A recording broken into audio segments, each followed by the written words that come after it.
Former police officers, what incident made you quit your job? A few years ago we got a call from a man begging us to come and detain him before he takes his own life. We didn't know what to expect when we arrived at his house. But when we did, we saw an absolute giant man who towered over every one of us. He was holding a tiny Hello Kitty flip phone in his hand and crying about his daughter.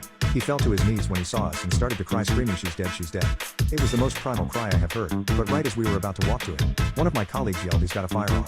I looked closer, and there indeed was a small pistol on his hip. But he wasn't clutching it. He was on his knees looking down at the ground, sobbing violently. And yet, all of my colleagues drew their weapons and pointed them at him. I was very new at the time and didn't know how this stuff worked, so when my superior ordered me to point my forearm at that effer, I did. We proceeded to slowly inch closer to him, all 7 of us surrounding and pointing our pistols at the man on his knees crying about the loss of his daughter.